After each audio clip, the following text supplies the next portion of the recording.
Hola, bienvenidos a todos. Soy la doctora Cristina Besada del Hospital Italiano y me acompaña el doctor Federico Roca de la Fundación Oulton. Nosotros vamos a moderar la sesión de neuroradiología. Estamos todos muy emocionados de recibir a dos disertantes de la calidad que tenemos, así que para nosotros es un verdadero lujo.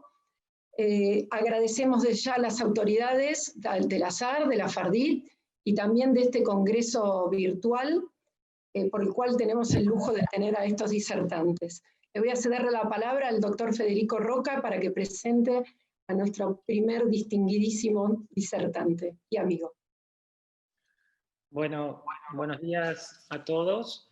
Muchas gracias, Cristina, por tu presentación. Bueno, quisiera nuevamente felicitar a las autoridades de SAR y de FARDIT, por supuesto a los presidentes del Congreso y del Comité Científico por todo el trabajo y el esfuerzo realizado para desarrollar este importante evento, en particular en estos tiempos tan poco convencionales, y agradecer sinceramente otra vez la especial participación de la doctora Anne Osborne y del doctor Mauricio Castillo, cuya presencia nos honra y hacen a este evento aún más especial. Tengo el honor entonces, en primer lugar, de presentar al doctor Mauricio Castillo, que es un distinguido profesor de la Universidad de Carolina del Norte en Chapel Hill, con una enorme y muy reconocida trayectoria internacional.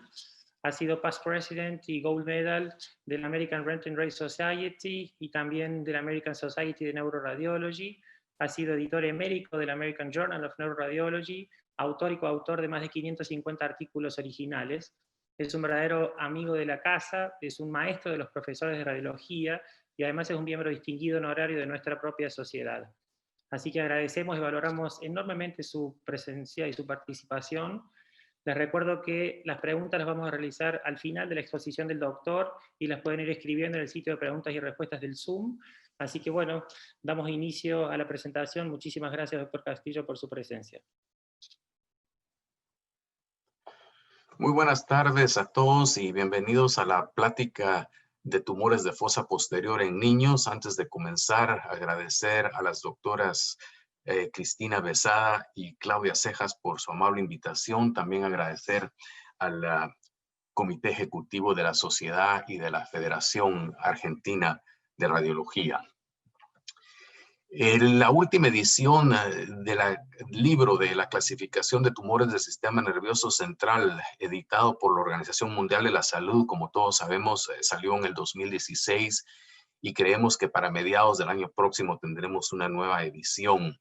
No sabemos qué conceptos van a cambiar, pero sin embargo lo que sabemos es que en el pasado las sugerencias hechas por grupos influyentes como el consorcio Impact Now han jugado un papel importante en estos cambios. Por lo tanto, vamos a revisar la genética, los tipos, los subtipos, las implicaciones clínicas de estos cambios en los tumores principales de la fosa posterior.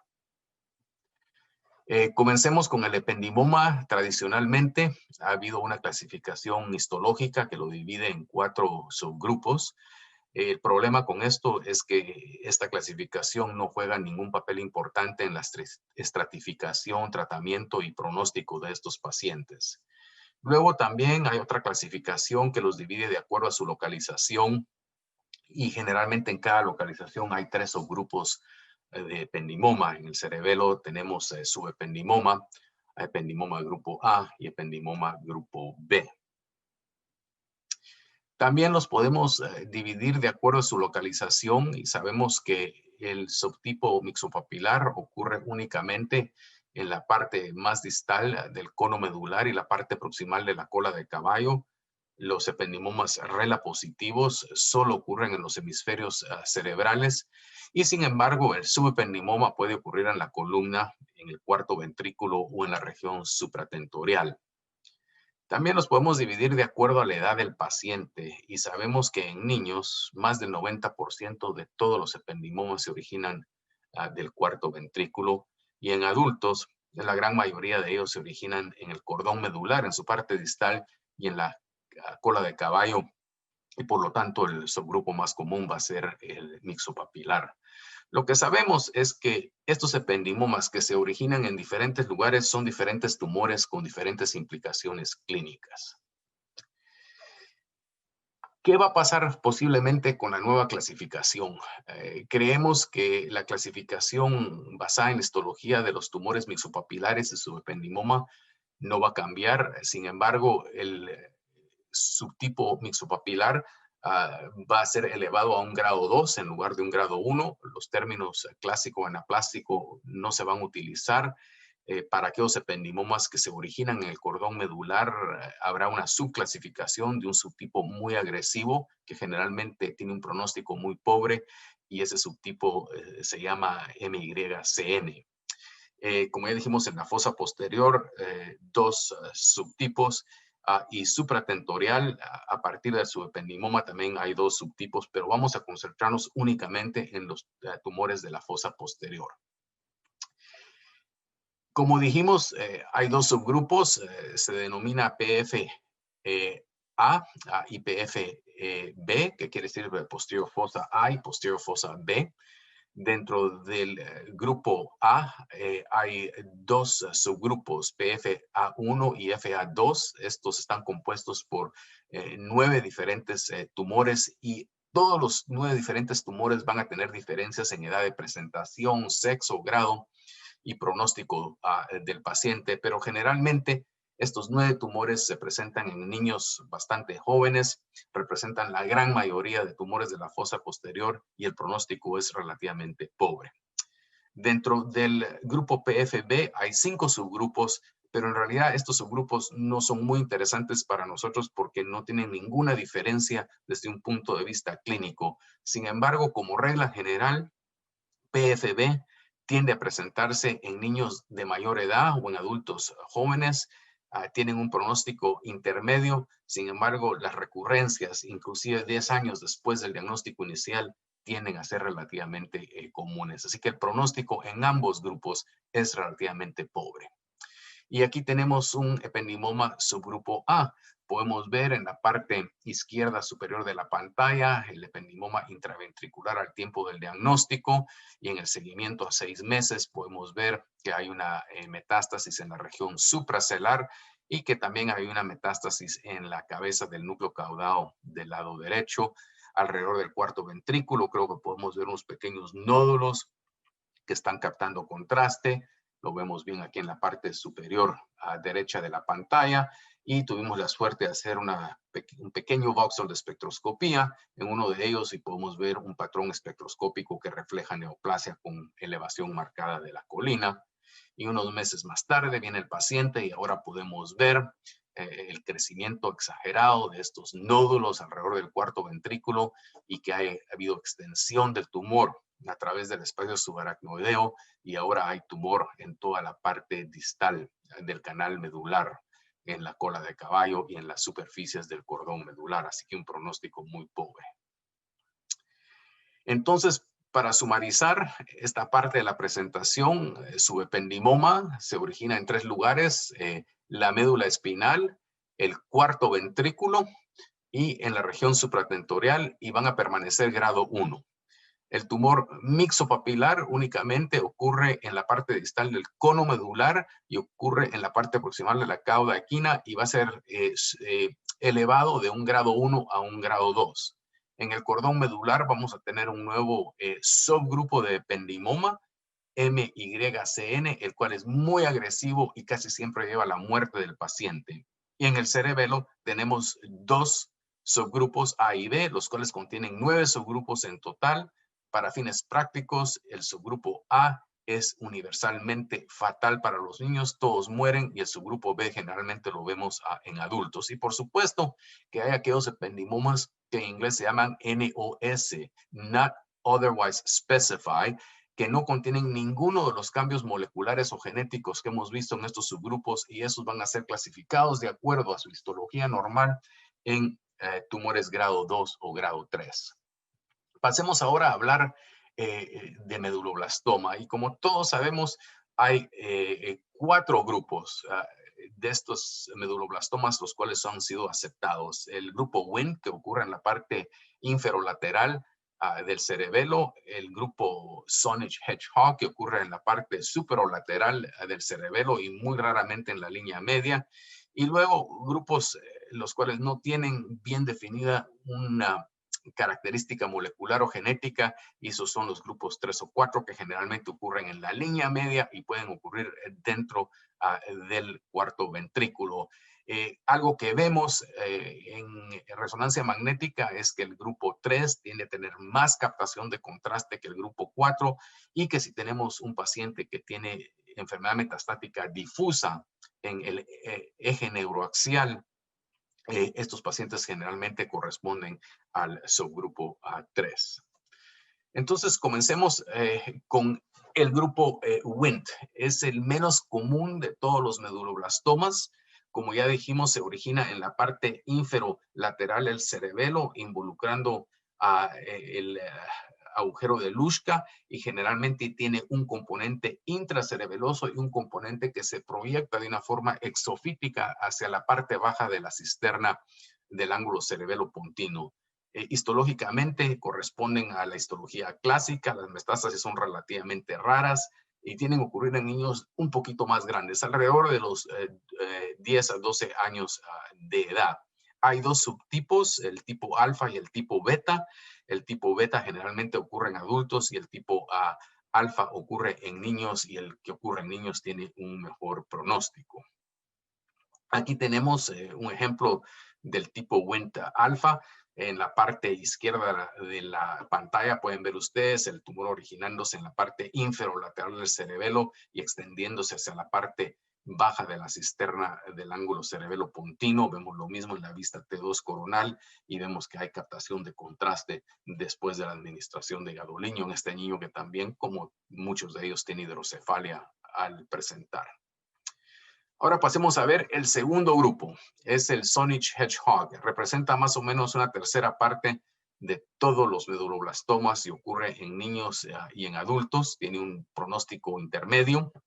Está asociado a varios síndromes, principalmente el síndrome de Li-Fraumeni, síndrome de Gorlin, anemia de Fanconi y un tipo de poliposis intestinal. En este grupo hay 4 subgrupos.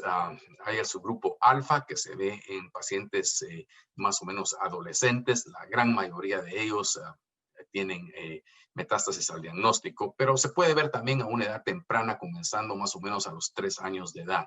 Tenemos el subgrupo beta, también tiene un pronóstico malo, pero únicamente el 30% de ellos tienen metástasis al diagnóstico.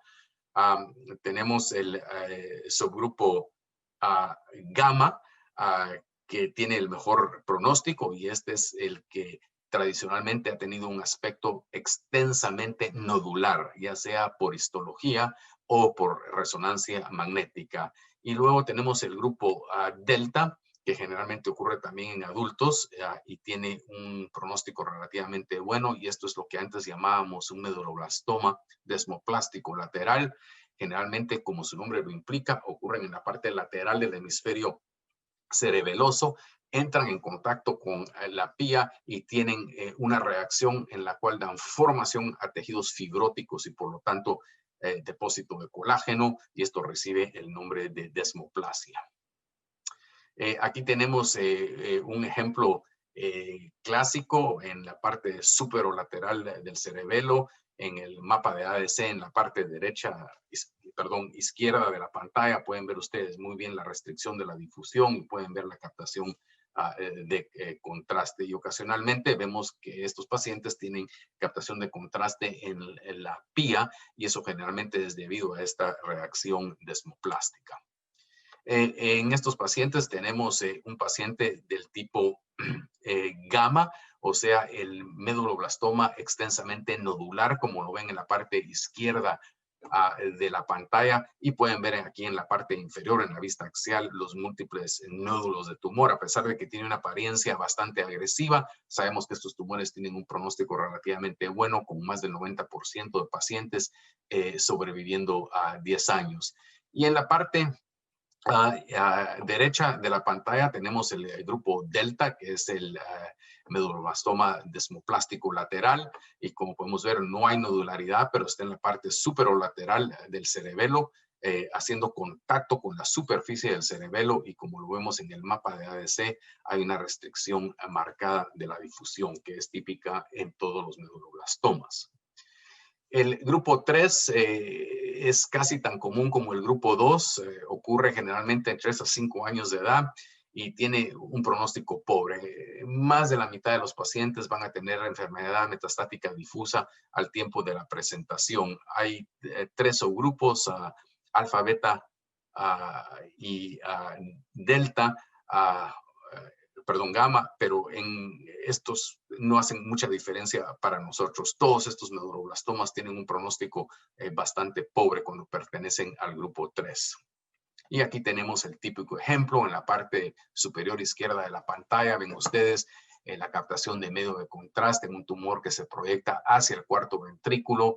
Ven ustedes las metástasis diseminadas en todos los espacios subaracnoideos, incluyendo metástasis recubriendo las superficies piales del cordón medular y llenando la cavidad del espacio subaracnoideo en el canal medular lumbosacral, extendiéndose. Y cuando ustedes ven esto al principio o al diagnóstico de un paciente, pueden sugerir que se trata de un grupo 3 y generalmente estos grupos 3 va a ser alfa o gamma. Bueno, pasemos a ver el último grupo. Es el tipo más común. El grupo 4 casi representa la mitad de todos los medulloblastomas y ocurre en cualquier edad pediátrica. Generalmente está dentro del cuarto ventrículo. Hay 3 subgrupos, alfa, beta y gamma. Generalmente esto no hace ninguna diferencia para nosotros porque la sobrevida, el tratamiento y el pronóstico de estos subgrupos van a ser idénticos. Así que solo recordarnos que solamente hay un grupo 4. Y aquí tenemos 2 ejemplos en la parte superior de la pantalla. Ven ustedes un tumor en la vista sagital media, no es hipointenso. Ven en la parte central, no capta contraste de una manera significativa.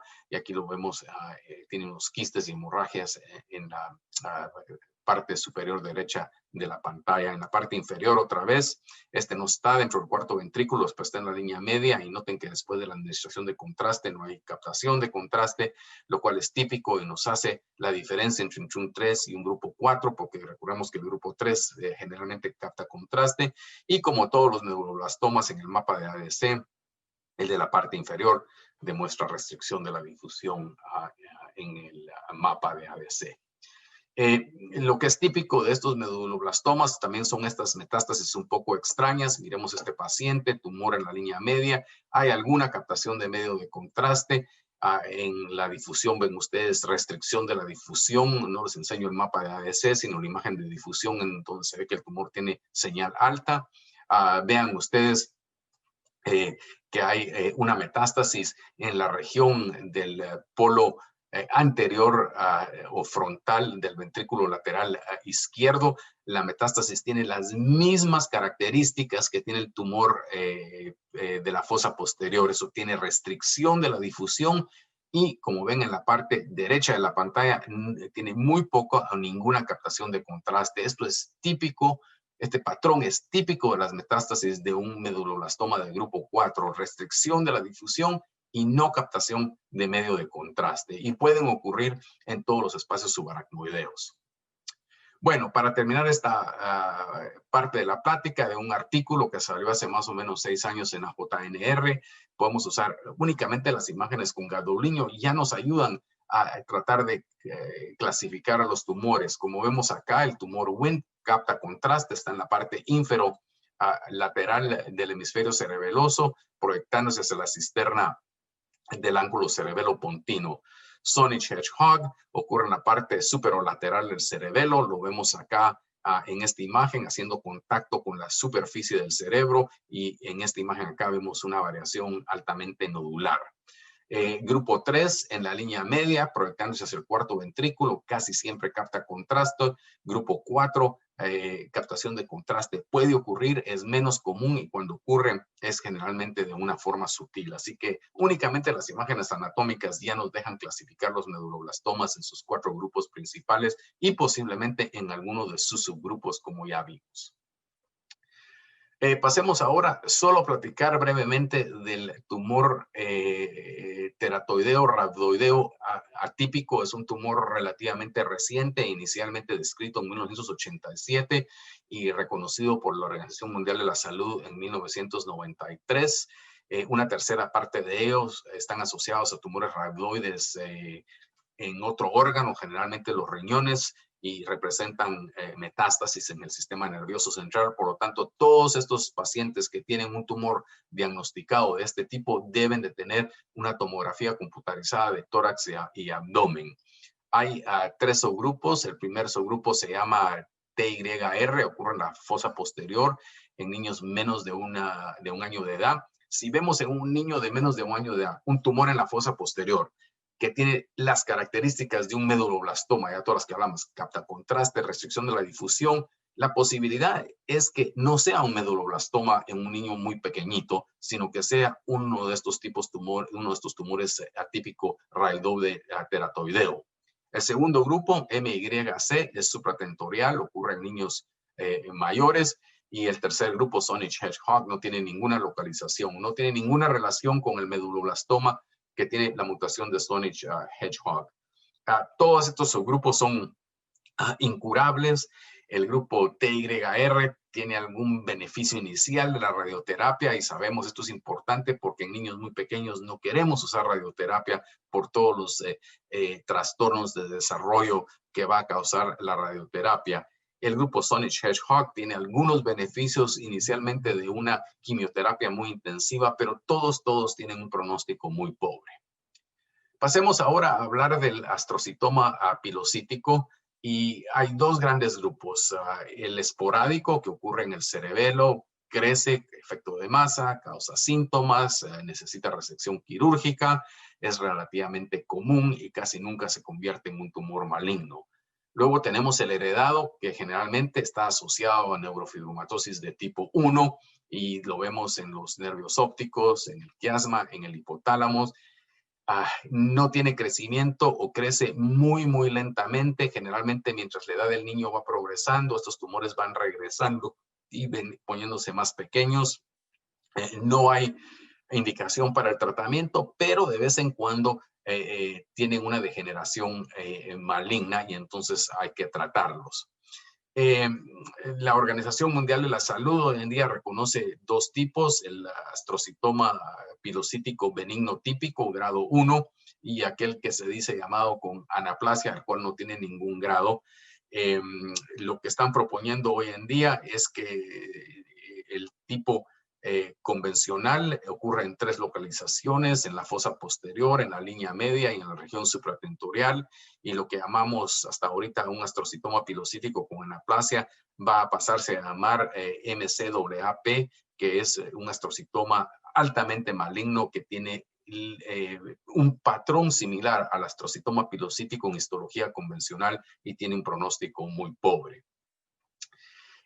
Por localización, como ya dijimos, fosa posterior, línea media, región supratentorial, todos tienen imagenología típica y hallazgos histológicos convencionales típicos. La mayoría de ellos ocurren en niños en la fosa posterior. 2/3 partes de ellos tienen la mutación de este gen que se llama BRAF y ese es el marcador genético por excelencia de este tipo de tumor y tienen un pronóstico, como sabemos, relativamente bueno. 90-95% de los pacientes tienen una sobrevida de 20 años si el tumor ha sido resectado completamente inicialmente.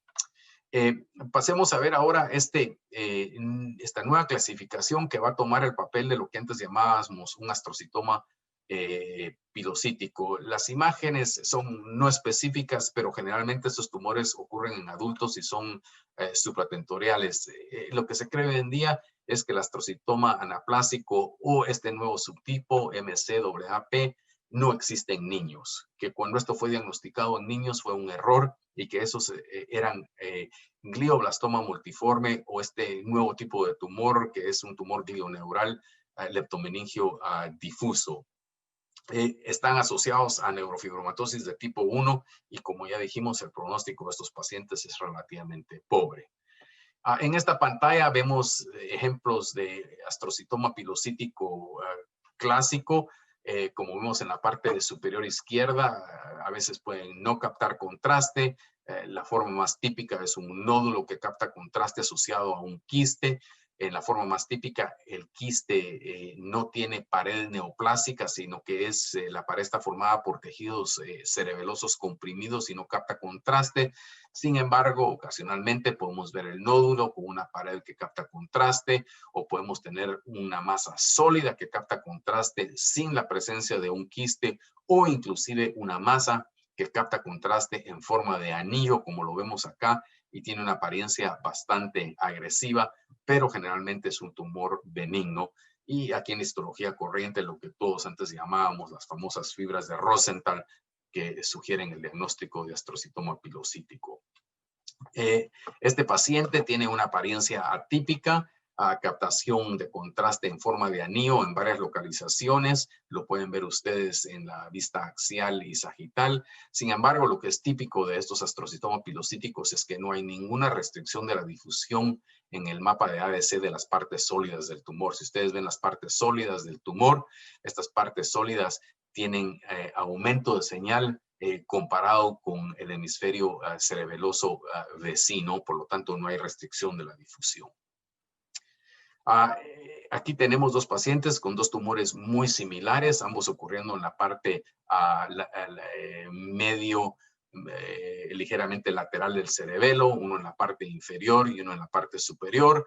Creo que solo con estas imágenes les pregunto yo cuál es el astrocitoma pilocítico y cuál es el meduloblastoma. Creo que ustedes podrían sugerir que el que se encuentra en la parte inferior de la pantalla es el meduloblastoma porque se encuentra en la parte superior del cerebelo y tiene nódulos. Las imágenes T2 tal vez sugieren que el tumor que está en la parte superior de la pantalla es más benigno porque es más brillante que el tumor que está en la parte inferior de la pantalla. Sin embargo, en el mapa de ADC vemos que en la parte superior de la pantalla, del lado derecho, el tumor demuestra facilitación de la difusión, no hay ninguna restricción, mientras que el tumor del paciente en la parte inferior de la pantalla demuestra restricción marcada de la difusión. Por lo tanto, el que está en la parte inferior fue un meduloblastoma y en la parte superior un astrocitoma pilocítico. Y utilizo esta pantalla para enfatizar la utilidad del mapa de ADC en el diagnóstico de estos tumores. Y aquí tenemos otro tumor, ambos tumores en la línea media. Desde un punto de vista de imágenes convencionales se parecían muchísimo. Sin embargo, el que está en la parte derecha o izquierda de la pantalla no demuestra ninguna restricción de la difusión. La difusión está facilitada con respecto a los tejidos cerebelosos. Y el que está en la parte derecha de la pantalla, ven ustedes que es de menor señal, más oscuro que el cerebelo vecino, por lo tanto hay una gran celularidad. Recordemos que en el cerebelo es un órgano altamente celular, hay más células en el cerebelo que en toda la región supratentorial, y para que un tumor demuestre restricción de la difusión quiere decir que es más celular que el cerebelo, que ya es altamente celular. Aquí tenemos otro ejemplo, en la parte superior un astrocitoma pilocítico, en la parte inferior un meduloblastoma. Ambos tumores tienen una apariencia muy similar en la imagen postgadolíneo T1 y en las imágenes T2. En la parte superior vemos que el astrocitoma pilocítico no demuestra hemorragia. En la imagen de susceptibilidad magnética no hay restricción de la difusión en el estudio de difusión, y no hay aumento de la perfusión en el mapa de volumen cerebral sanguíneo. En la parte inferior, la imagen de susceptibilidad magnética demuestra hemorragia en el meduloblastoma, restricción de la difusión y aumento de perfusión con aumento del volumen cerebral sanguíneo en el estudio de perfusión obtenido con gadolínio. Así que nuestras imágenes, tanto convencionales y principalmente lo que llamamos imágenes avanzadas, difusión, perfusión, susceptibilidad, inclusive tractografía, nos ayudan a hacer el diagnóstico o diferenciar estas dos entidades. Ya dijimos que los astrocitomas pilocíticos pueden sufrir una transformación maligna. Esto nunca ocurre en aquellos que tienen la mutación de BRAF. Aquellos que tienen la mutación de BRAF van a ser astrocitoma pilocítico convencional, típico grado 1. ¿Qué ocurre en estos astrocitomas malignos? hay influencia de la normalidad que está asociada a la neurofibromatosis del tipo 1, que es el camino del mTOR, y esto hace que más o menos 24% de todos los astrocitomas pilocíticos llamados malignos, que ahora posiblemente se van a denominar MCAAP, sean vistos en neurofibromatosis de tipo 1 alrededor de la cuarta década de vida. Aquí tenemos un ejemplo. En el 2011 el paciente presentó con esta lesión extraña en la parte superior del vermis cerebeloso. Un año después la lesión había crecido, no sabíamos en realidad de qué se trataba, pero más o menos 4 meses más tarde el paciente vino para un seguimiento, la lesión había aumentado marcadamente de tamaño y el efecto de masa sobre la parte superior del tronco cerebral también había aumentado. El paciente fue a sala de operaciones y esto resultó ser un astrocitoma MCAAP en un paciente que tenía neurofibromatosis del tipo 1. Bueno, ahora pasemos a hablar de los gliomas del tronco cerebral, y los podemos dividir en dos categorías: regional, o sea, localizado. Estos ocurren en el mesencéfalo, en la médula y en la parte posterior del tronco cerebral. Si tienen la mutación de BRAF, estos van a ser astrocitomas, por definición, astrocitomas pilocíticos convencionales. Pero también hay una variedad que ocurre en la línea media, que es el astrocitoma o el glioma difuso, y este viene en dos sabores: aquellos que tienen la mutación de la histona H3K27. Estos generalmente son clasificados de una manera de histología convencional como grado 4, tienen un pronóstico horrible, con una sobrevida únicamente del 10% 2 años después del diagnóstico. Y luego tenemos los que no tienen la mutación, los que son, no sé cómo se dice en español, wild type en inglés, y estos generalmente son grados 2 a 4. Desafortunadamente, las imágenes tanto convencionales como las técnicas avanzadas de resonancia magnética no nos permiten distinguir en estos dos subtipos. Aquí tenemos un astrocitoma de la línea media. Se presentó en el mesencéfalo, como lo vemos en la parte superior de la pantalla, extendiéndose al tálamo del lado izquierdo. Este tenía la mutación y 9 meses más tarde el paciente ahora demuestra extensión marcada del tumor en toda la región periventricular. Ha crecido marcadamente en el mesencéfalo y se ha extendido inferiormente a involucrar la médula y la parte medial inferior del hemisferio cerebeloso. Estos tumores, cuando se extienden, a veces tienen casi un patrón de gliomatosis cerebral, la extensión rápida y difusa de estos tumores. Bueno, con esto llegamos a la última pantalla. ¿Qué fue lo que repasamos? Repasamos la clasificación molecular y genética de los tumores de la fosa posterior. Recordemos que es mucho mejor que la clasificación que está basada en la histología convencional. Nos permite entender el comportamiento clínico, el tratamiento que debe de recibir el paciente y el pronóstico del paciente de una manera mucho mejor que la histología convencional. Recordémonos que todos estos tumores que ocurren en diferentes partes, aunque permanezcan a una gran familia: ependimomas, meduloblastomas, astrocitomas pilocíticos, cada tumor en diferente localización es un tumor diferente, una enfermedad diferente con diferentes implicaciones clínicas para el paciente. Y aunque no sabemos qué va a ser incluido en la próxima clasificación de tumores de la Organización Mundial de la Salud, es posible que muchas de las cosas que hemos repasado en esta última media hora vayan a ser incluidas. Así que muchas gracias de nuevo a las doctoras Besada y Cejas por su amable invitación. Muchas gracias a la sociedad y a la federación, y muchas gracias a todos ustedes por estar presentes en esta plática, y espero poderlos ver pronto en persona en el futuro cercano. Muchas gracias otra vez. Gracias, doctor Mauricio Castillo, por tan excelente y tan gráfica presentación y por esta actualización y update tan brillante como nos tiene acostumbrados. Vamos a dar inicio entonces a algunas preguntas de la audiencia. Tenemos una pregunta del doctor Nicolás Esgarbi de Uruguay, quien lo felicita por su excelente presentación y consulta sobre el rol que usted le otorga a la perfusión en el estudio y en la clasificación de estos subtipos de tumores. Federico, buenas tardes. ¿Me pueden escuchar? Sí, perfectamente, Ok. doctor, ¿cómo está? Muy bien, muchas gracias y contento de estar con ustedes. El problema que tenemos con la perfusión en estos niños o en estos pacientes, es que son niños y hacer perfusión con gadolinio por el acceso limitado y el tamaño de las venas de los niños puede ser bastante difícil. Nosotros hemos estado haciendo, como en muchos lugares, la perfusión a través de marcamiento de los espines arteriales. El éxito que hemos tenido, para serle franco, es un éxito moderado. En estos, algunos tumores que son benignos, como el astrocitoma pilocítico, inclusive pueden tener aumento de la perfusión en estas imágenes. Así que yo creo que, contrario a lo que vemos en adultos, hacer imágenes de perfusión en niños es difícil y que los resultados no son tan buenos como son adultos. Sin embargo, las imágenes tradicionales anatómicas creo que nos permiten clasificar y subclasificar los tumores de una manera mucho más detallada de lo que podemos hacer en adultos.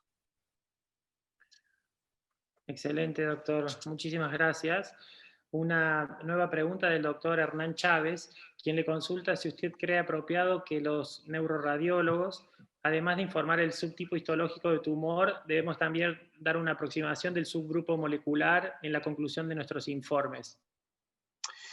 Yo creo que si podemos es adecuado hacerlo, y creo que a veces ayuda al patólogo. Como sabemos, muchas veces estos tumores no son resectados en su totalidad, sino que lo único que se obtiene es una pequeña biopsia, y a veces obteniendo solo una pequeña biopsia, el neuropatólogo no va a tener la posibilidad de dar una opinión muy detallada sobre el espécimen. Así que creo que si tenemos la posibilidad, podemos claramente ofrecerla. No es nada más que una interpretación subjetiva, como lo que hacemos de las imágenes en general. Así que yo creo que por lo menos el subtipo, o antes de entrar en detalles moleculares, por lo menos en medulloblastomas, creo que podemos decir si se trata de cualquiera de los 4 subtítulos. Claramente eso va a ayudar a nuestros clínicos.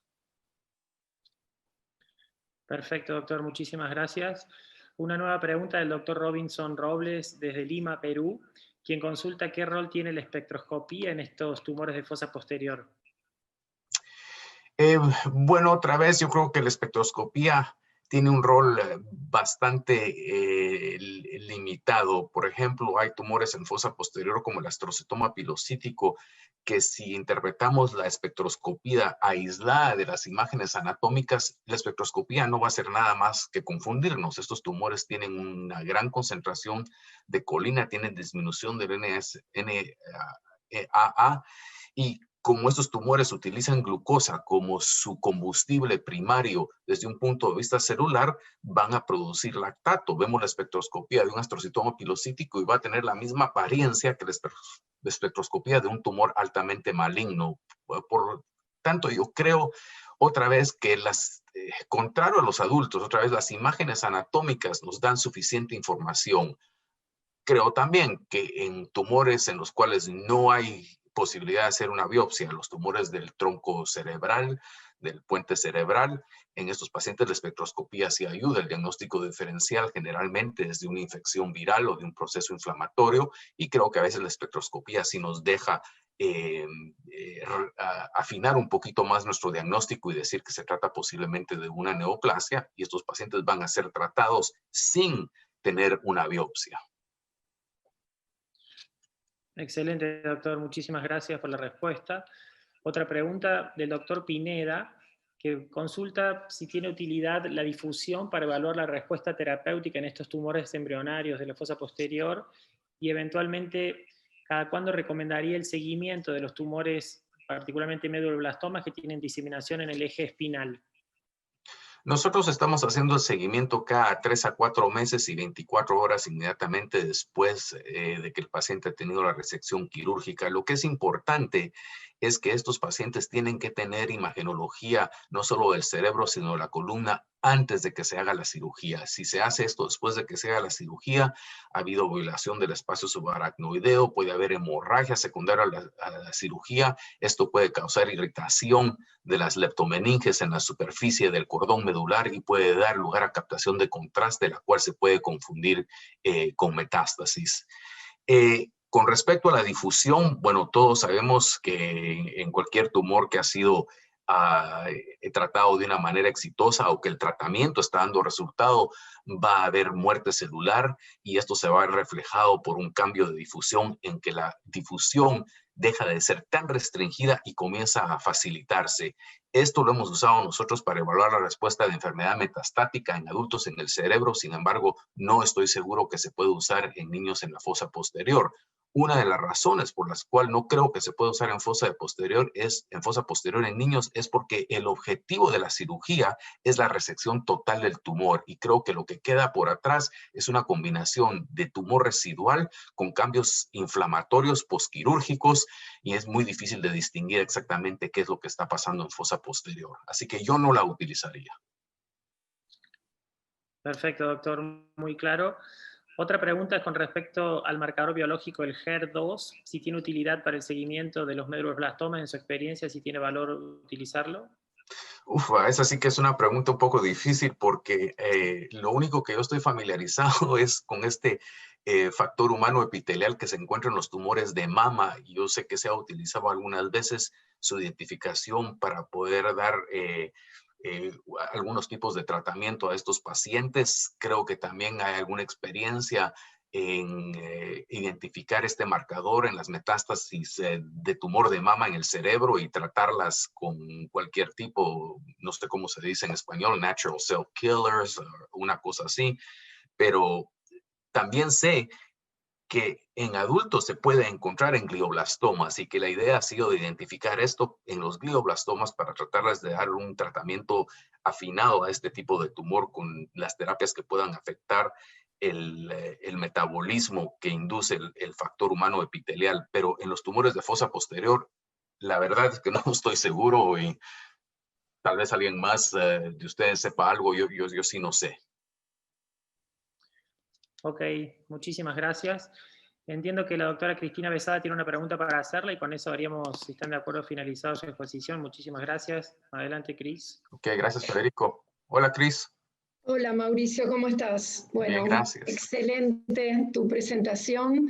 Te agradecemos un montón el esfuerzo de hablar en castellano, que si bien lo haces excelentemente, sé que no es lo más cómodo para vos porque estás acostumbrado a hacer estas presentaciones y usar estos términos en inglés. Así que muchísimas gracias por el esfuerzo. Cuando uno ve tus presentaciones, se da cuenta por la calidad que tienen, por qué ha llegado hasta donde ha llegado una y otra vez en la radiología, en la neuroradiología americana. Cada vez que veo una de tus conferencias pienso exactamente lo mismo. Sos lo que se llama un jugador de toda la cancha. Remás las entrevistas, sos buena persona, simpático, amable y además excelente como expositor. Yo quería preguntarte, porque leí que escribiste en el 2014, creo que fue en el marco de un RCNA, hiciste como un raconto súper interesante sobre los tumores desde que los venimos viendo en imágenes desde hace muchos años hasta nuestros días, y un poco tu conclusión en aquel momento, que fue 2014, fue que las técnicas avanzadas, digamos, y todas las técnicas que tenemos en neuroradiología, todavía eran un poco primitivas, digamos, a la hora de tratar de evaluar todo lo que está pasando con los tumores y específicamente para la clasificación que hoy en día, como ya has mostrado vos y también va a mostrar la doctora Osborne, tienen mucho en cuenta la cuestión de la biología molecular, la genética, etc. ¿Eso ha cambiado o seguís pensando igual? Bueno, primero que todo, gracias por tus amables palabras. Yo hubiera querido que me hubieras hecho una pregunta más fácil para no quedar mal, pero no. La verdad, Cristina, es que yo pienso que el diagnóstico y la clasificación, y si podemos ofrecer algún tipo de clasificación un poco más específica de qué se trata un tumor, todavía es 90% o 95% de las veces basada en nuestras imágenes anatómicas convencional, T1, T2, FLAIR, posgadolinio. Pienso que las técnicas avanzadas, digamos perfusión, digamos difusión, digamos espectroscopía, digamos tractografía y todas estas cosas, definitivamente ayudan y yo creo que han madurado. Sin embargo, ayudan de una manera incremental muy poquita. Tú sabes, y ya yo pienso que con las imágenes anatómicas tienes tú el 90-95% de la información que deberías de tener para hacer un diagnóstico diferencial o ofrecer un diagnóstico definitivo. Y lo que te ayudan todas esas técnicas es aumenta la confianza o qué tan seguro, la seguridad que vas a tener en ofrecer un diagnóstico, pero generalmente es muy poquito lo que aumenta cada una de esas técnicas y lo importante es que no las podemos leer separadas de las imágenes anatómicas convencionales. Por ejemplo, solo en ese artículo que tú citas que fue publicado en Radiology, en la revista Gris, creo que la gente que hace tumores cerebrales de adultos siempre han pensado que uno de los avances más grandes en el seguimiento de glioblastoma es las imágenes de difusión, porque te deja ver si hay restricción de la difusión. En mi opinión, yo no soy de esa opinión y creo que otras personas la comparten. Yo creo que un glioblastoma, principalmente un glioblastoma posoperado, es una lesión muy heterogénea y que es muy difícil utilizar el mapa de difusión de una manera aislada para decir que ha habido una recurrencia o que hay tumor residual.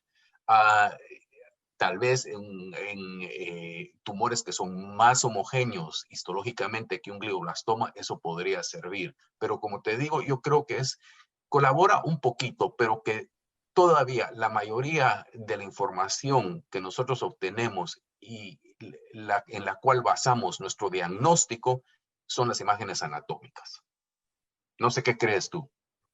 Sí, estoy de acuerdo. Les aconsejo a todos los que no hayan leído ese artículo, la verdad que no tiene desperdicio porque arranca desde el principio, desde cuando teníamos prácticamente nada, la RX, la angiografía, y llega hasta nuestros días donde hay tantas modificaciones en las clasificaciones que a veces es un poco apabullante ver cómo van cambiando las cosas. Te agradezco un montón la presentación porque además es literalmente una actualización 2021 lo que hiciste. Así que vamos un año adelante. Ok, muchas gracias a todos. Muy contento de estar con ustedes, aunque sea en esta situación. Bueno, muchísimas gracias, doctor Mauricio Castillo. Vamos a dar finalizada su presentación, que ha sido realmente excelente y brillante como nos tiene acostumbrados. Valoramos muchísimo su tiempo y su calidad de exposición, así que le enviamos un fuerte abrazo. Y bueno, vamos a seguir entonces con la segunda presentación de la doctora Ann Osborne. Gracias.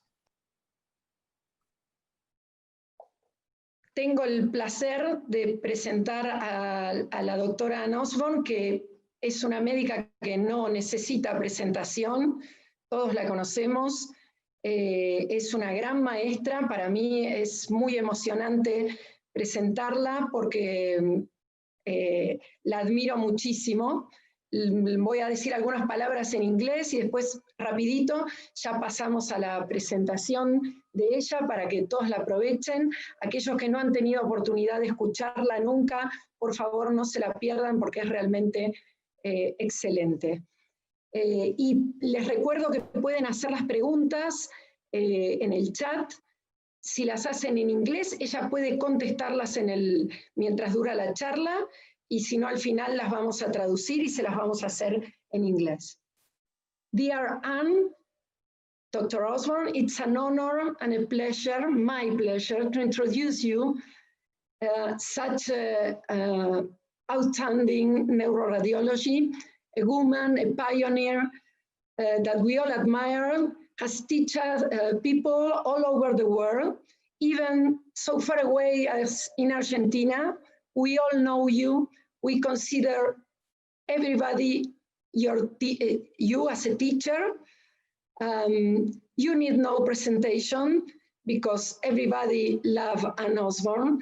And we couldn't be more grateful of having you here. So we could have a fan club of you and here in Argentina. I think you should come to Argentina sometime because we all want to see you. So thank you very much, and let's go to the presentation, and then we'll listen to the questions. If you want Anne to be answering questions, if they are in English, you can do it by the question and answers. Thank you very much. We are very honored to have you with us today, Dr. Osborne. If there's a silver lining in this difficult circumstance we are going through with the pandemic, it is the opportunity to connect with each other in a different way. But we wouldn't have the privilege of hearing you today otherwise. So in the name of the Argentinian Radiology Society, and in the name of the whole Argentinian radiologic community, and we are simply all ears. Please. Very good. Thanks so much for tuning in, guys, and for letting me do this from the safety and comfort of my home in Salt Lake City. So what we're going to talk about today is an update on the anatomy, pathology, and imaging of brain glioma. I'm going to talk about supratentorial gliomas, and Mauricio Castillo is going to talk about infratentorial tumors and gliomas. And so let's go ahead and get started. So one thing we're going to talk about briefly at the beginning is how do brain neoplasms arise in the first place? We will then talk about how and why brain tumors are both classified and graded. We're going to use the 2016 World Health Organization grading system, but I will tell you that they have made a number of recent updates, and they will be completely republishing and redoing it in 2021. And so what I'm going to do is give you the update, everything we know to date now about what is going to be coming next year, because there's some major changes. We're going to first understand and talk about what are gliomas, and then we're going to focus first on astrocytomas because they're the largest group of all primary brain tumors. So first question is, where do brain tumors come from, and how did the name gliomas arise? And if you look at the brain substance itself, what we have primarily are neurons plus a number of different kinds of cells, astrocytes, microglia, oligodendrocytes, and so on, that are called glial cells.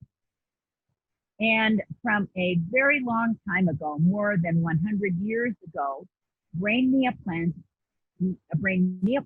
were classified by their supposed cell of origin. And this was determined by saying, well, what does these brain tumor cells look like? And if they look sort of like what astrocytes look like, they would call them astrocytomas, and so on. And the idea was that somehow brain tumors arose from normal cells that went bad or went rogue, so to say. So tumors of glial cells then led to the term gliomas, the generic term, and the most common of these are astrocytomas. As we will shortly see, brain tumors don't arise from neurons or astrocytes in their mature forms at all. But this is how they got the name, and this is why we have titled our topic glioma. If we look at what are the common brain tumors, and we look at an overall, all kinds of brain tumors, both primary and metastatic, metastases account for about half of all brain tumors, and all the rest of brain tumors are everything else that we see, the so-called primary brain tumors. Then if we look at glioblastomas and other astrocytomas, so we're now looking at primary brain tumors, we've eliminated metastases. We'll see that if you put together glioblastoma and other astrocytomas and oligodendroglial cell tumors and ependymal tumors and so on, these so-called gliomas account for more than 2/3 of all primary brain tumors. So this is why it's an important topic for us to consider. And I've been asked to talk about supratentorial gliomas. And these gliomas are divided into some major categories of tumors. Astrocytomas is the first one. It's the largest group of gliomas, and it has two different types. The localized or more benign ones, like pilocytic astrocytomas, we're not going to be talking about those today. We're going to focus on diffusely infiltrating and more malignant astrocytomas, like anaplastic astrocytomas and glioblastomas. Then we're going to take a little time to talk about a couple of kinds of non-astrocytic gliomas. We're going to talk about what's new with oligodendrogliomas and ependymal tumors. So first question now is, how do gliomas arise? We now know that they don't arise from mature glial cells. They arise from what are called glial progenitor cells or tumor stem cells in the brain. And these glioma progenitor cells have mutually exclusive early or so-called founder or driver mutations. And the most important one is mutations in isocitrate dehydrogenase, also known as IDH. Because when this enzyme is mutated, it creates oncometabolites. And we can see that IDH mutant tumors give rise to two different cell lines, if you will, of brain tumors: the astrocytic brain tumors and the oligodendrocytic brain tumors. So here I've drawn a green line, a green circle around the oligodendrogliomas and a red one around the IDH mutant astrocytomas. And note that these two types of brain tumors, astrocytomas and oligodendrogliomas, the IDH mutant ones, share the same founder mutation of isocitrate dehydrogenase, IDH, but then they diverge with different and subsequent mutations that we will talk about. For example, 1p19q co-deletion takes us into the oligodendrocytic cell line. Also note now that in 2021, the World Health Organization Glioma Update is going to change a number of things. The tumor grading now is going to use Arabic numbers, not Roman numerals. And we'll note that the IDH wild-type glioblastoma has completely different founder mutations. Many of these are still not exactly known, but some of them are. And so now, and we will also note that when we come down the astrocytoma cell line, as opposed to the oligodendroglioma, these are now going to be called astrocytoma IDH mutant grade 2, astrocytoma IDH mutant grade 3, and astrocytoma IDH mutant grade 4. So those are the ways that they are going to be graded and classified. So why are brain tumors graded? The only reason really is for patient treatment. We want to know what the prognosis is and how to stratify patients for treatment, how aggressive treatment should be. And the WHO divides brain tumor grading into 4 grades. Grade 1, low proliferative potential, and these are generally localized tumors like pilocytic astrocytomas. Relatively uncommon. Unfortunately, these are the minority of astrocytomas and gliomas. Grade 2 tumors tend to be infiltrative by nature, and they also tend to progress to higher grades of malignancy. So grade 2 tumors will degenerate into grade 3, and then we will say 4 grades. Grade 4, which we no longer remember, will use the Roman numerals. We're going to use the Arabic number 4. These are cytologically malignant, mitotically active, and necrosis prone. They also, in this category of grade 4, have some specific mutations and molecular features. So we've now talked about how tumors arise, how and why they are classified and graded. We understand a bit about what are gliomas and the different kinds of tumor groups that constitute the gliomas. And now we're going to focus on supratentorial diffuse astrocytomas. Why? They're the largest group of primary brain tumors, and there are two subtypes that behave very differently and therefore are treated quite differently. IDH mutant astrocytomas and IDH wild type or unmutated IDH negative astrocytomas. Then we will also talk briefly about other supratentorial gliomas, the oligodendrogliomas, and the ependymomas.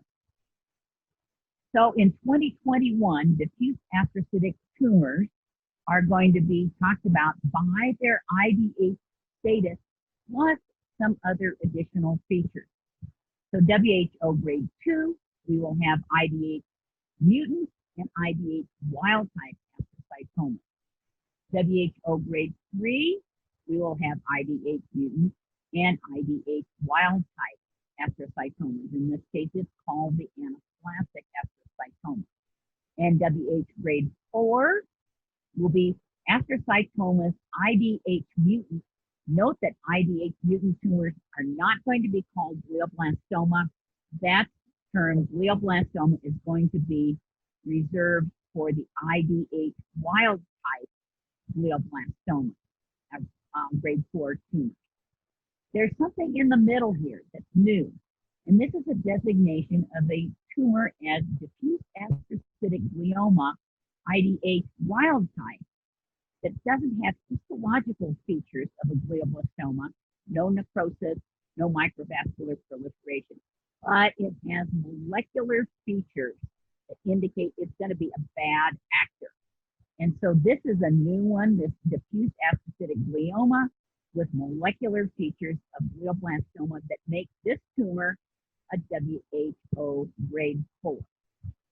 Key concept here is that grade for grade, IDH mutant astrocytomas are going to behave better than the IDH wild type counterpart. We begin with the IDH mutant astrocytomas. Now we know that they're going to be graded as Arabic numbered grade 2 through 4. Note that the term glioblastoma, IDH mutant, is no longer going to be used. Histologic features retained unchanged, but note here that if an IDH mutant tumor, even though it looks histologically under the microscope like a grade 2, if it's got necrosis or microvascular proliferation, it will be designated as a WHO grade 4. Not called glioblastoma, but WHO grade 4. Newly introduced is the concept that there are certain genetic mutations. This particular one, CDKN2A and B. If a homozygous deletion is present, it now is going to be termed a grade 4 tumor, even if necrosis and microvascular proliferation are absent. So let's look at typical imaging for one of these tumors. Here is a 33-year-old female who was imaged because of headache. This tumor was neurologically silent. We see it hyperintense on T2, involving predominantly the frontal white matter, mostly sparing the gray matter. It doesn't enhance. It has a moderate, a slightly malignant profile and spectroscopy. And at surgery, this is an astrocytoma, IDH mutant, WHO grade 2 tumor. Let's look at another one. Here's another diffuse astrocytoma, WHO grade 2, IDH mutant. Here it's hypointense on T1, bright on T2. On FLAIR, it has a bright rim and an iso to slightly hypointense center. This has been termed the T2 FLAIR mismatch sign, which some articles have said it is pathognomonic for an IDH mutant astrocytoma. It is not. But if you see it, You can say it is likely or perhaps maybe, but I'm going to show you another tumor in a moment where that wasn't true. So what we have to do is now say, okay, here's another patient. We have a right frontal hypointense lesion, bright on T2, bright on FLAIR, doesn't enhance. This is IDH mutant. All the other molecular things, features were absent. There's no necrosis, microvascular proliferation. So this is a WHO grade 3 mutant tumor. It would be classified as an anaplastic astrocytoma, but it doesn't have additional features, genetic features, necrosis, or microvascular proliferation. This patient had a gross total resection, and as of 2 weeks ago, was still alive 7 years later. Now, what happens when we have a tumor like this? This is an IDH mutant tumor. It has T2 hyperintensity. It doesn't show contrast enhancement. But 4 years later, it looks very different. Under the microscope, this looked like a very aggressive tumor. And so it was now called, actually a glioblastoma IDH mutant WHO grade 4. But now in 2020 and 21, we would say this is an astrocytoma IDH mutant WHO grade 4.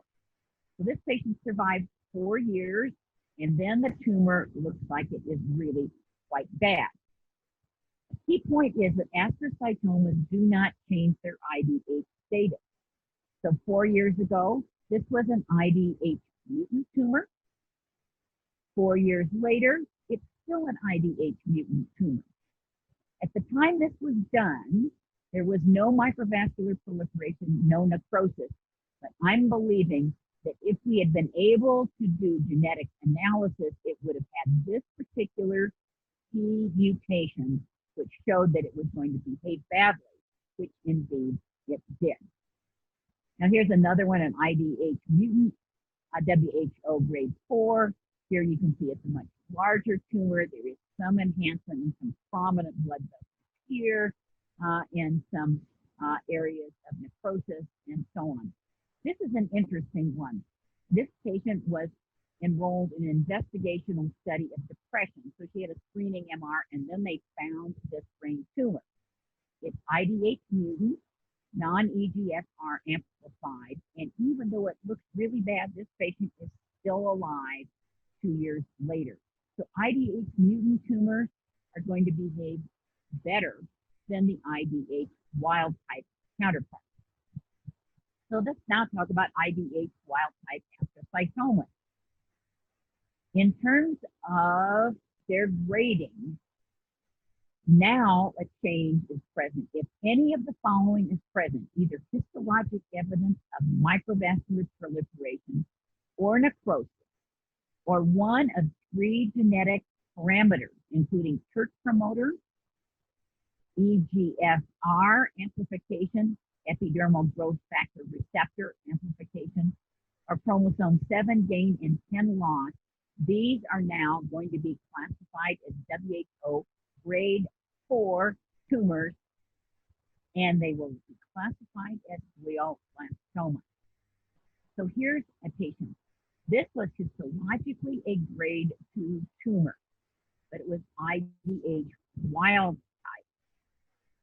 No enhancement, but this patient died 3 years later. This patient had EGFR amplification. When this was first diagnosed, it was called WHO grade 2 because what it looked like. This patient died 3 years later, and we now know that any patient with EGFR amplification should be classified as a glioblastoma, WHO grade 4, if it is an IDH wild type tumor. Now, IDH wild type glioblastomas, they are the most common of all the malignant primary brain tumors. One that you're very familiar with is the so-called butterfly glioma of the corpus callosum. There's hemorrhage, there's necrosis, it looks nasty, it is nasty, it's a bad actor. And here's a patient with a classic butterfly glioma of the corpus callosum splenium and body. It's got some hemorrhage in it. It's got a rind of ugly looking enhancement around it.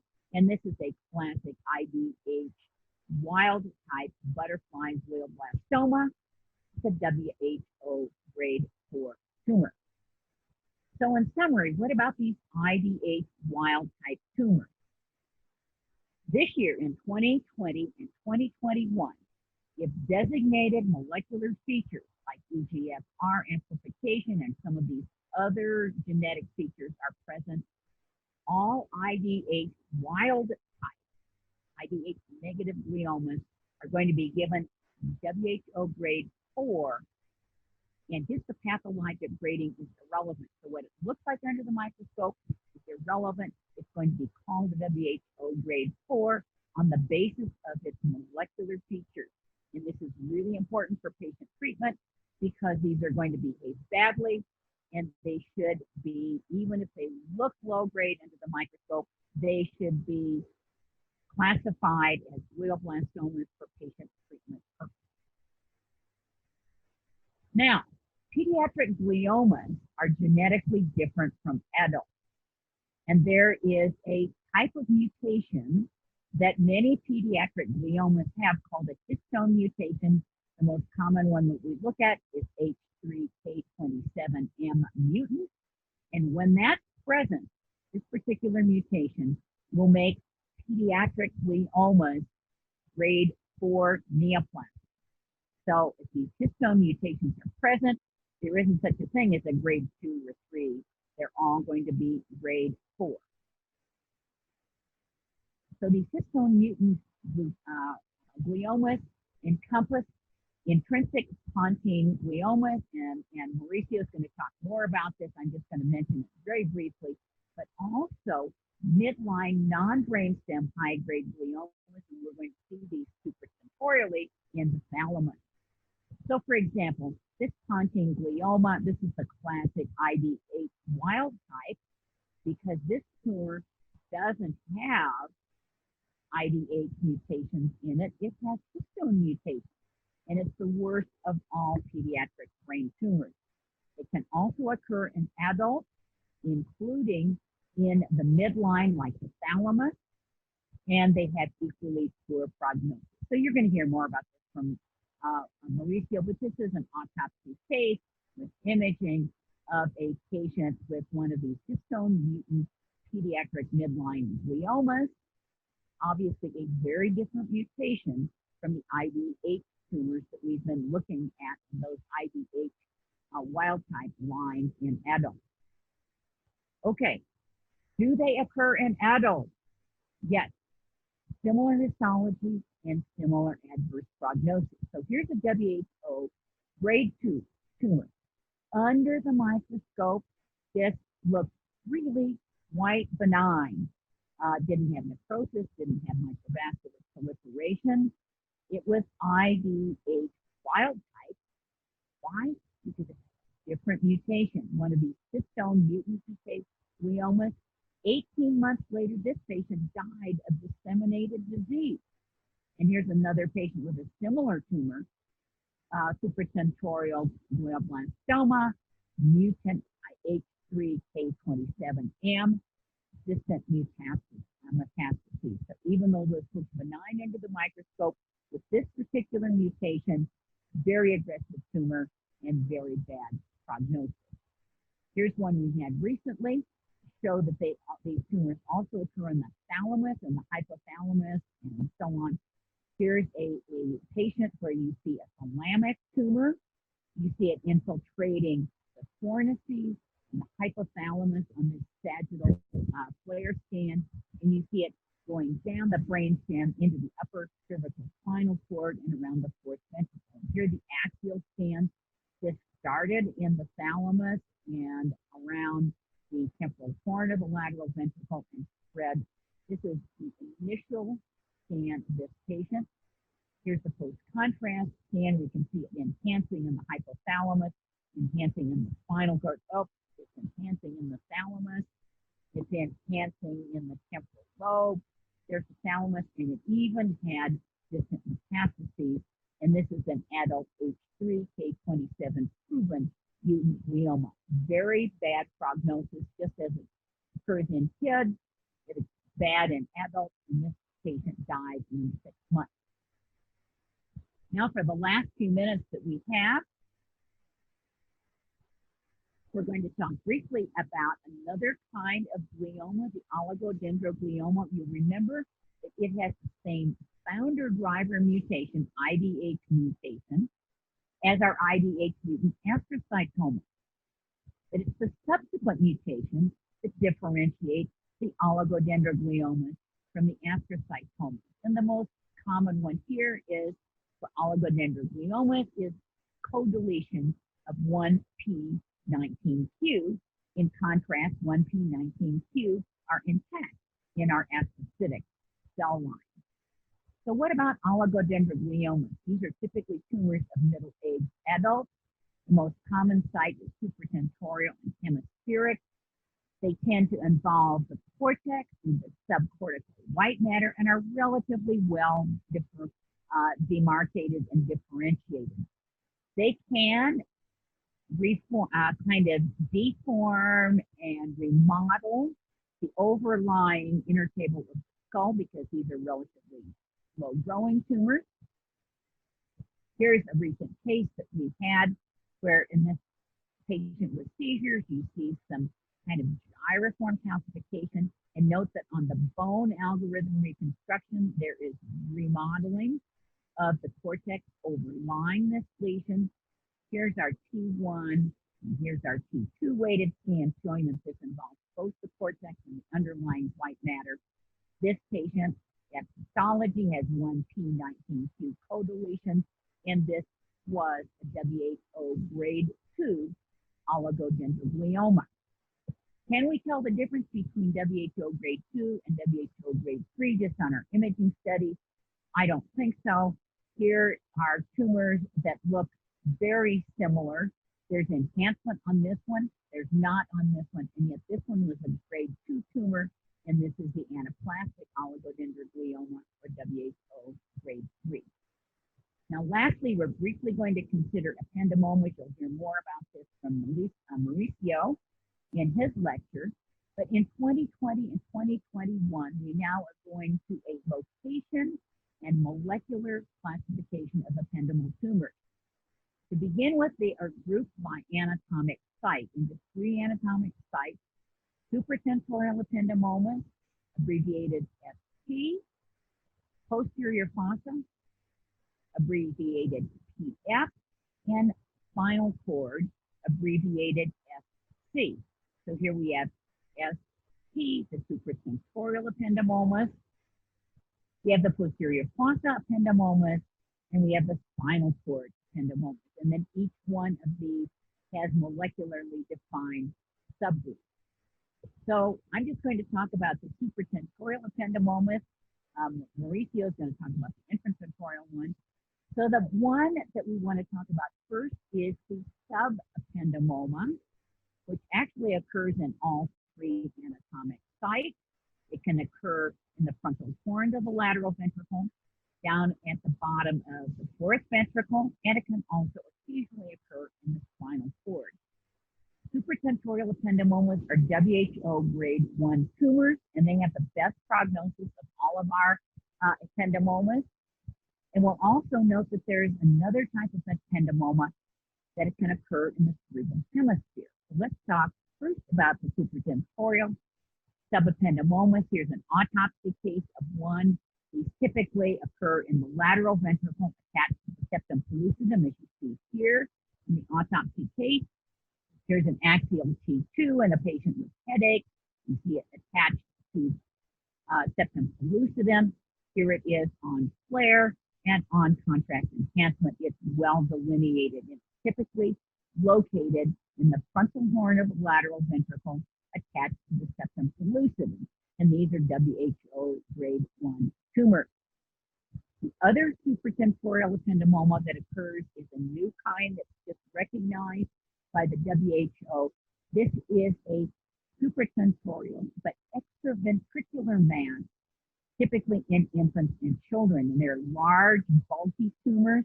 They occur outside the ventricles, and these are called supratentorial ependymoma, rela fusion, because they have a particular molecular signature, which is this one, rela fusion, and can be seen on immunohistochemistry, LICAM positive in most of these tumors.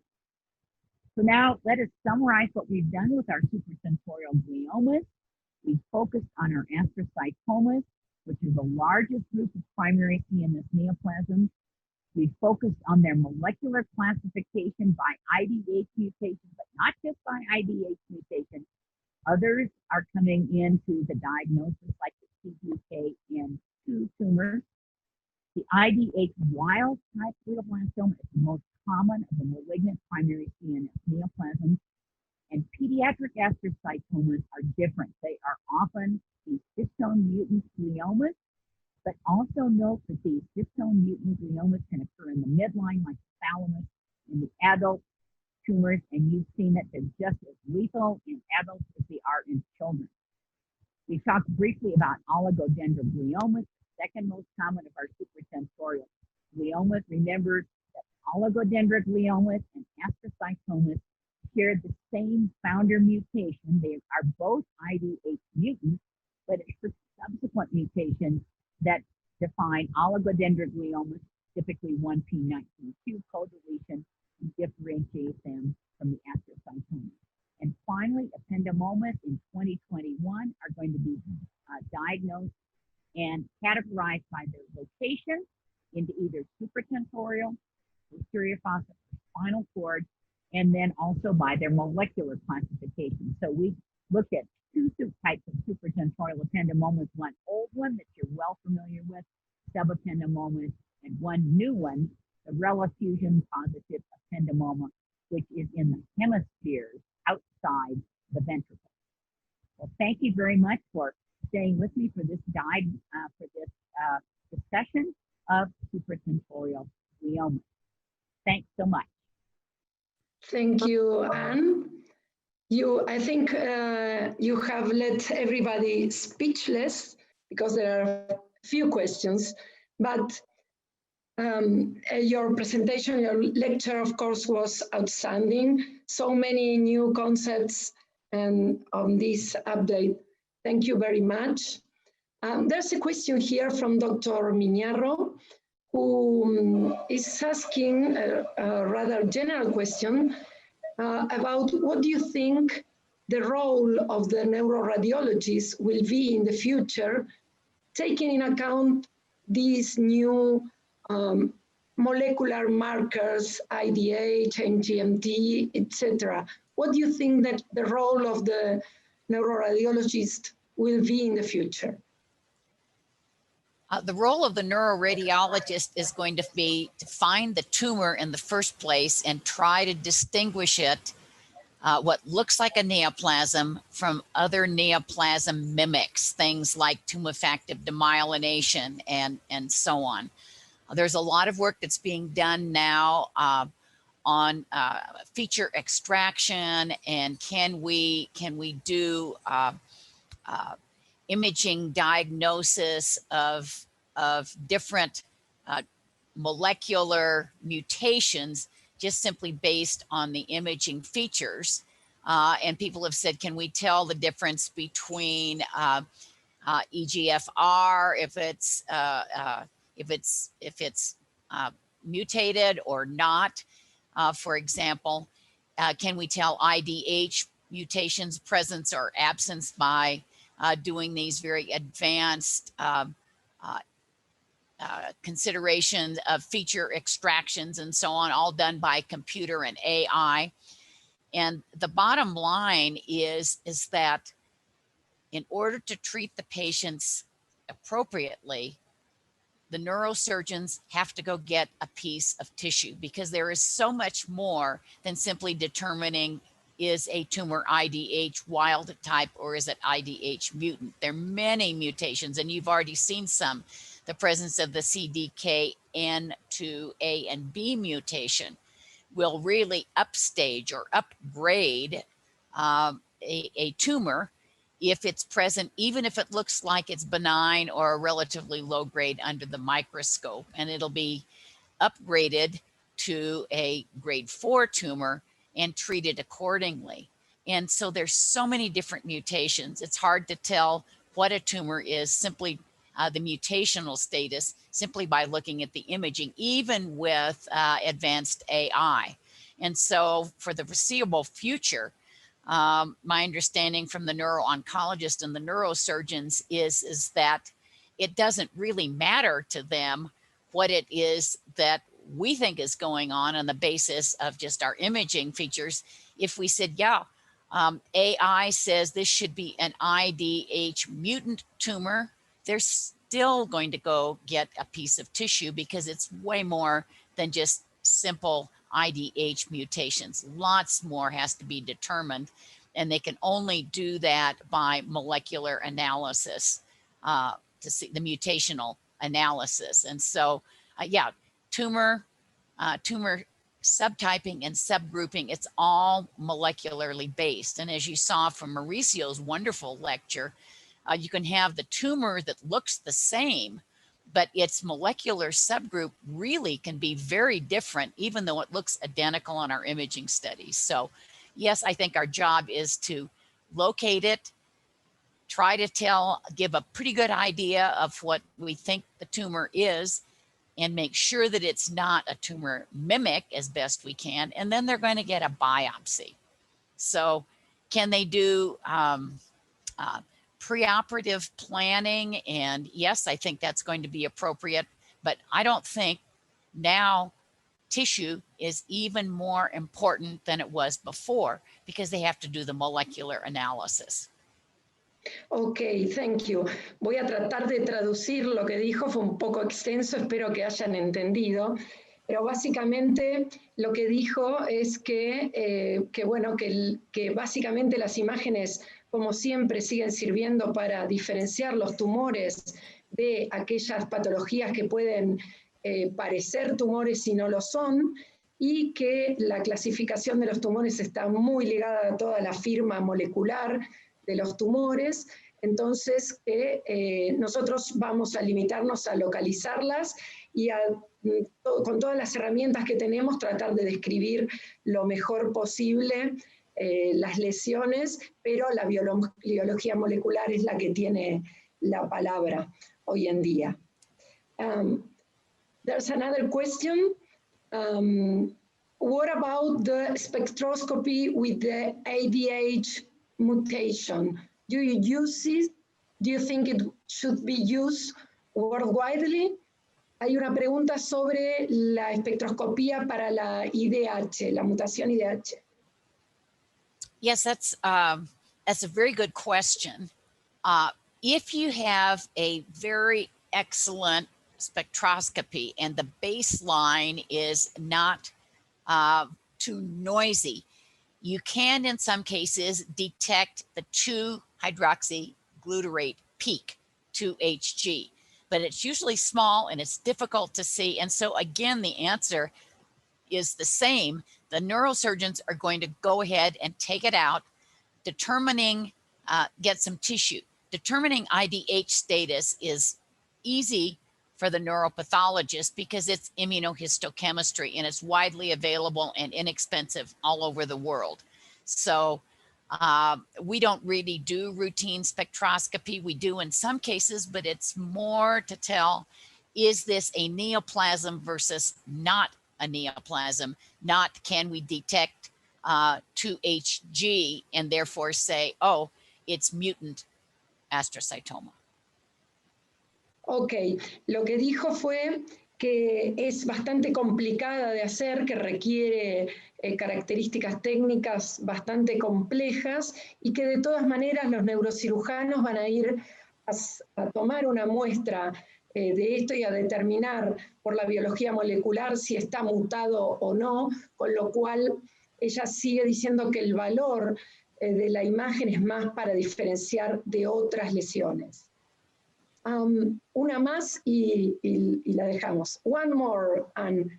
What about the T2 flare mismatch? You have showed us a case where you have you show us a patient that had not this sign, the T2 FLAIR mismatch, but it was still an IDH mutated.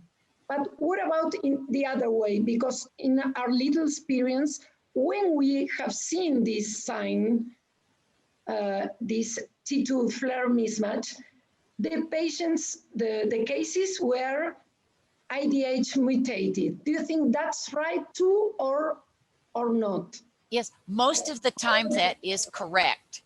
But I have seen one, I didn't have time to put it in because of the short lecture, but we had a T2 FLAIR mismatch sign and we said, oh, we think this is IDH mutant, and it was IDH wild type. So still the surgeons need to get tissue because the treatment of the patient depends on accurately determining it. So they won't simply assume it's IDH mutant because it has a FLAIR mismatch. Probably that is maybe 90% accurate, but it's not 100%.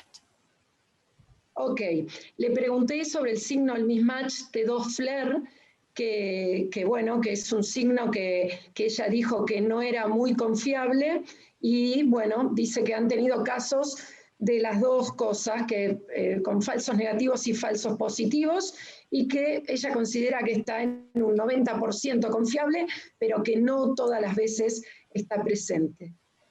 Thank you very much, Anne. I will let Mercedes Serra to start with the interview. We are all very excited to know about you and your career. So thank you very much, and I leave you with her. Thank you, Anne. Thank you all. Hi, Dr. Osborne. My name is Mercedes Serra. I am an Argentinian neuroradiologist. As Dr. Besada said, we consider you one of our major teachers in neuroradiology. So I'm really, really honored to be here today, and I must say a little bit nervous as well. I would like to thank the Argentinian Society of Radiology, FARDIT, and you, of course, for this opportunity. So the idea is I will ask you the questions in English, of course, as Dr. Besada did, and once you finish answering each question, I will share a short translation of both question and answer with the audience. Good, let's do it. Great. So to begin with, I understand you spent several years of your life studying and building yourself professionally, from psychology plus fellowship, med school plus residency and fellowship program, and your clear continuous formation and work. Can you mention a significant moment in all your career where you thought being a woman at the moment could hold you back? Probably now is much, much less a problem than it was. When I began my career, there were only 6 women on the medical school faculty who were in the tenure track, and I was the first woman in radiology. It took some time for my colleagues to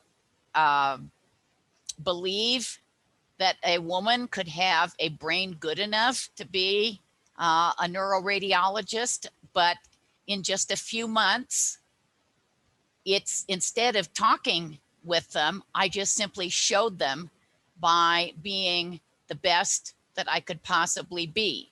So I would say actions are speaking louder than words. So instead of complaining about their comments, I simply tried to do the best job I could, and they forgot soon they were even talking to a woman. They knew they were talking to a neuroradiologist.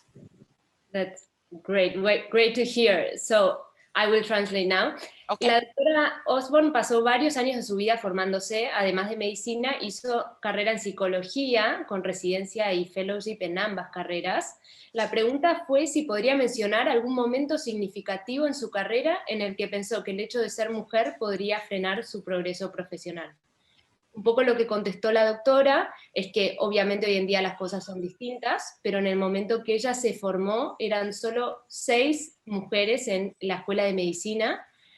Fue la primer radióloga en ingresar a su programa de residencia, y dice que le pasaba un poco que tenía esta sensación de que creían que una mujer no podría tener el cerebro para hacer neuroradiología, pero que ella lo que hizo fue no quejarse y trabajar duro y mostrarles todo lo que podía hacer, y que los actos hablaron por sí solos, y en pocos meses ya no consideraban que estaban hablando con una mujer, con todo lo que significaba en ese momento, sino que se dieron cuenta que hablaban con un par de ellos, una neuroradióloga, que bueno, ahora ni me imagino lo que pensarán. I can't even imagine why they would think right now with all your trajectory. So it's great to hear all your work. So the next question would be, can you mention a particular person who inspired you to develop professionally in the way you did? Yes, I think that the one who had the most influence on me was the late Professor Derek Harwood Nash, the pediatric neuroradiologist, who was actually the beginning of pediatric neuroradiology. He was a very good close friend and a very good mentor. The other is a neuropathologist whom I know well in South Africa, who taught me that understanding the pathology of what we were looking at in the scans would help me understand the radiology much better. And that is why I teach by showing pathology and radiology. So those 2 people, Derek Harwood Nash, the neuroradiologist, and a neuropathologist from South Africa, who taught me the importance of pathology. Great, that makes total sense with your books. Entonces, la pregunta aquí fue, ¿puede mencionar alguna persona que le haya inspirado en su desarrollo profesional? A lo que la doctora contestó primero el doctor Nash, neuroradiólogo pediátrico, que fue muy importante en el desarrollo de su carrera y en el interés por el área, y luego un neuropatólogo de Sudáfrica que le enseñó la importancia de comprender la patología para poder interpretar bien las imágenes, que bueno, en relación a esto, que siempre muestra patología en sus libros y demás. So to continue, I wanted to ask you, what are you most proud of? And this is a general question, it can be personal or professional. What am I most proud of?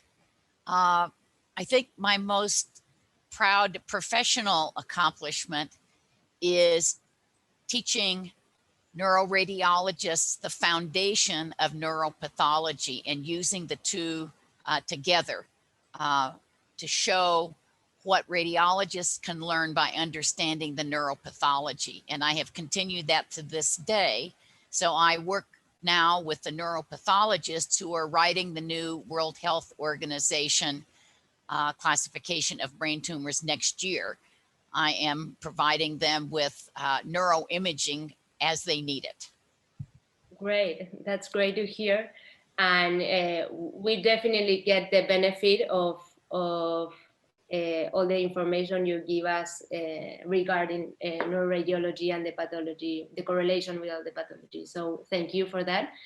La pregunta fue si puede mencionar logros personales o profesionales que la enorgullezcan en particular, a lo que la doctora contestó que particularmente lo que más le gusta y le enorgullece es enseñar radiología con el complemento de la anatomía patológica, por lo importante que le parece esta correlación para comprender bien la radiología, con lo cual ahora también está participando el año próximo con un patólogo colega para mejorar lo que es la próxima, o armar lo que es la próxima clasificación de la organización de la WHO, digamos, perdón, ahí un poco los nervios. So to continue, the following question would be, what was it like to be the first female president of the American Society of Neuroradiology, and which were the major challenges in this role? I didn't actually think much about being the first woman. The challenges were not related to being woman. They were related to helping fellow neuroradiologists put forward the subspecialty of neuroradiology. General radiologists were a little suspicious of neuroradiologists, and we did not yet have a certification in neuroradiology, but that took some time. That was a challenge, but eventually we managed to get the certification. That was the work of lots of people in the American Society of Neuroradiology. And you now know that the Europeans have their certification program, and to recognize neuroradiology as a specialty, I think, was the biggest challenge. Wow. Aquí la pregunta fue, la doctora fue la primera presidente mujer de la Sociedad Norteamericana de Neuroradiología. La pregunta fue, ¿cuáles fueron los mayores desafíos en este rol? A lo que la doctora mencionó que no fueron relacionados a ser una mujer en particular, que los desafíos fueron otros, fue sobre todo hacer que la subespecialidad de neuroradiología fuera reconocida como tal. En su momento les era más difícil que los radiólogos los identificaran como una especialidad separada y especial de neuroradiólogos, y este fue el trabajo de mucha gente, explicó, generar lo que fue la certificación de neuroradiología en especial, a lo que después derivó que también en Europa se puede hacer la especialización también, la subespecialización de neuroradiología. And may I make one more comment? Yes, sure. In the last 10 or 20 years, almost half the presidents of the American Society of Neuroradiology are women, and they have done a really great job. Great, and that's great to hear. La doctora comenta que aparte en los últimos 20 años, prácticamente la mitad de las presidentes de la Sociedad Norteamericana de Neuroradiología fueron mujeres, lo cual es muy bueno, y que han hecho un gran trabajo en todo el desarrollo de la sociedad y de la especialidad. Thank you for your comment. That's good to know. So thank you, Dr. Osborne, for waiting between questions. Now, going to your lovely writing skills, I would love to know, how did you first start writing? Oh, I've been writing since I was a child. Scientific writing is a bit different, though, and I think we have to be humble and ask for help from people who know how it is to be a good writer to teach us. And so all throughout my career, I have had very good advice from non-medical colleagues who will read my articles and books and make very, very good suggestions on how to write precisely and clearly. Great. That shows now all that work you've done. It's great and really easy to read all your books. So thank you for that. La pregunta fue cómo comenzó a escribir la doctora, y ella comenta que escribe de toda la vida, desde niña, pero que escribir científicamente sí es un desafío, le fue un desafío más grande, que lo que le parece más importante para transmitir es siempre mantener la humildad de preguntar constantemente a la gente que a uno ve que le gusta cómo escribe y que sabe escribir, incluso no médica, a criticar su lectura. Ella entregaba mucho sus trabajos para recibir críticas y que la ayuden a escribir cada vez de forma más precisa y más clara, lo que claramente podemos ver en sus libros. So we should not have a big head. We should accept help from and advice and listen to people who know about good writing and learn from them. No big head. Great advice. So, ahí la doctora dice, lo importante no es tener solo una gran cabeza, sino saber pedir ayuda y pedir ayuda y saber aceptar consejos de todos los pares y los colegas que tenemos también alrededor. So I love that your last book is written in prose. How did you decide to change from bullet point to prose? Because with bullets, it is very hard for people to learn. It's a good reference, but if you wish to take someone by the hand and lead them through a difficult topic like neuroradiology, I think you can't shoot bullets at them. You must take them by the hand and lead them.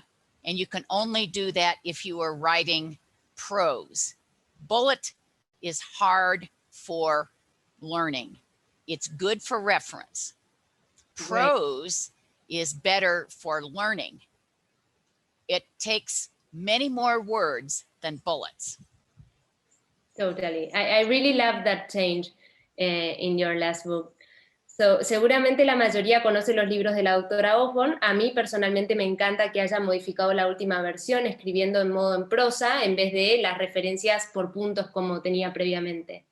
La pregunta fue un poco cómo decidió realizar este cambio la doctora, a lo que comenta que si bien la explicación por puntos es muy buena cuando uno quiere una búsqueda bibliográfica como referencia, de buscar rápido un tema, cuando uno quiere agarrar a alguien de la mano y explicarle de a poco de cero algo tan complejo como la neuroradiología, la prosa es mucho mejor, digamos, se puede hacer toda esa explicación como uno lo haría en persona. You know, I still do both. Yeah. Some books with bullets, some books with prose. Bullets for reference, prose for learning and taking people through a subject from beginning to the end. Great, that makes total sense. So it depends in the goal of the book you're writing, right? Yes, exactly. Ahí explica un poco la doctora que sigue utilizando igual las dos técnicas, tanto la explicación por puntos como la escritura en forma de prosa, que dependiendo del objetivo del libro que está haciendo, si es para referencia usa más la explicación por puntos, y si es con el objetivo de explicar un tema grande de a poco, usa más la escritura en forma de prosa. So the next question would be, which would be some of your best tips for writing well? You already said some, but maybe you have like, as humble audience right now, we would like to know which would be some of your best tips for writing well. My best tips for writing well is find someone who is a good writer and ask them to read your work. Right, that makes total sense. So get a good editor. We call them editors. Get a very good editor and then listen to them. I have Dr. Cejas right here. She's like my editor. Tutor. So I get the opportunity to thank her for that. But now I will get to translate your answer. So aquí la pregunta fue, ¿cuáles serían algunos de sus mejores consejos para escribir bien? A lo que la doctora explica de vuelta que lo más importante es con humildad entregar sus escritos a alguien que los lea, los critique y les dé una evolución. Alguien que ustedes consideren ya que escribe bien, entregarle los escritos y que se los critiquen como el mejor consejo que tienen para dar. Aquí yo tengo a la doctora Cejas, que es a quien recurro en general en ese sentido, que también le quería agradecer. So now to conclude, and on benefit of time, I would love to know if you have any motto or advice you would share with us regarding career development. There is no substitute for working hard. You don't have to be the smartest person. You just have to be the hardest worker. That's great and really good. So, la pregunta aquí fue, respecto al desarrollo profesional, ¿tiene algún lema o consejo que podría compartir con nosotros? A lo que la doctora respondió, no hay sustituto para lo que es trabajar duro. No importa qué tan inteligente sea uno, importa qué tan duro uno trabaje. So, again, thank you so much for agreeing to do this live interview and personally for this opportunity. I really, really admire you. I love your books. They are so clear and made it so easy when we started with the specialty. So thank you so much. And thank you again to the Argentinian Society of Radiology and FADIT for this opportunity. Great. Thank you. Thank you, Dr. Osborne. Ok, bueno, muchas gracias a todos. Thank you very much, Dr. Osborne, for your predisposition. Thank you so much. Y muchas gracias a todos por haber participado. Claudia, muchas gracias por estar ahí siempre y ayudar. Y bueno, me despido, nos despedimos todos. Gracias, Federico, el coequiper, lo hiciste muy bien. Y bueno, thank you, Dr. Osborne, once again. Y sigan con la sesión de mama, que es ahora a las 14 horas. Thank you so much. Bye-bye. Doctor, bye-bye.